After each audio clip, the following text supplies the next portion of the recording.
3 বছর, একজন বিদেশি কোচকে 3 বছর সময় দেওয়া হয়েছে। তবুও নেই কোনো অ্যাচিভমেন্ট, নেই কোনো ট্রফি, গোল নেই, শুধুই কি তাহলে ব্যর্থতা?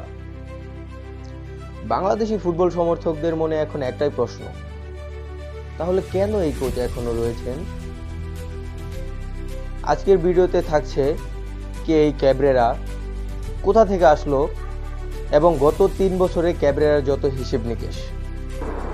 স্পেনের মাদ্রিদে জন্মগ্রহণ করা কোচ হ্যাভিয়ের ক্যাব্রেরার বয়স 40। সে মূলত একজন উয়েফা প্রো লাইসেন্স কোচ হলেও কাজে কর্মে তার কোনো ছিটে ফোঁটাও নেই। বাংলাদেশ দলের হয়ে কাজ করার আগে কোচ হ্যাভিয়ের ক্যাব্রেরা ইউএসএর বাতা একাডেমিতে কাজ করেছেন। তবে তার কোচিং ক্যারিয়ারের বেশিরভাগ সময়টাই ছিল ইন্ডিয়াতে। ইন্ডিয়ার 3য় বিভাগের দল স্পোর্টিং ক্লাব দে গোয়া, সেখানকার অনূর্ধ্ব-18 দিয়ে তার কোচিং ক্যারিয়ার শুরু হয়।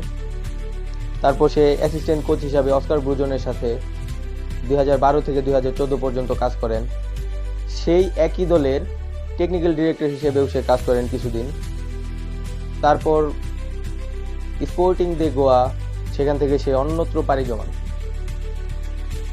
পরবর্তীতে বাংলাদেশ দলে যোগ দেওয়ার ঠিক আগে এনআরএল ইউথ একাডেমি এবং দিপার্তেবো আলভেস ইউথ দলের কোচ হিসেবে সে কাজ করেছিলেন।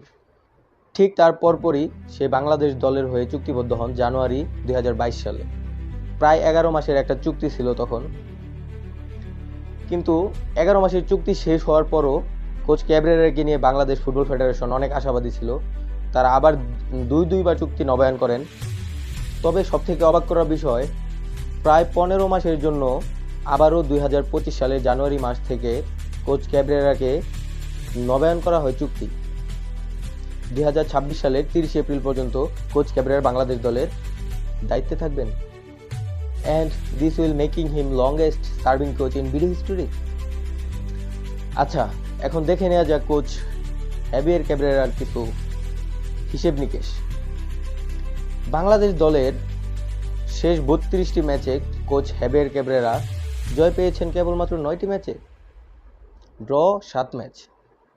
তবে তার ড্র এবং জয়ের থেকে হারের সংখ্যাটাই না বেশি, প্রায় 16 ম্যাচে কোচ হ্যাভিয়ের ক্যাব্রেরার হার। বিগত 3 বছরে একই ফরমেশনে খেলে যাওয়া কোচ হ্যাভিয়ের ক্যাব্রেরা কি এনে দিতে পারবে বাংলাদেশকে কোনো সাফল্য? দর্শকের মনে এখন একটাই প্রশ্ন, 3 বছরে তাহলে কোচ হ্যাভিয়ের ক্যাব্রেরার অবদান কি বাংলাদেশ জাতীয় দলে? নেই কোনো ট্রফি, নেই কোনো অ্যাচিভমেন্ট। একজন জাতীয় দলের কোচ হওয়া মানে তো শুধু পরিকল্পনা নয়, রেজাল্টও দিতে হবে। তাহলে প্রশ্ন, কোচ হ্যাভিয়ের ক্যাব্রেরার সময় কি শেষ? তোমার মতামত জানাও কমেন্টে।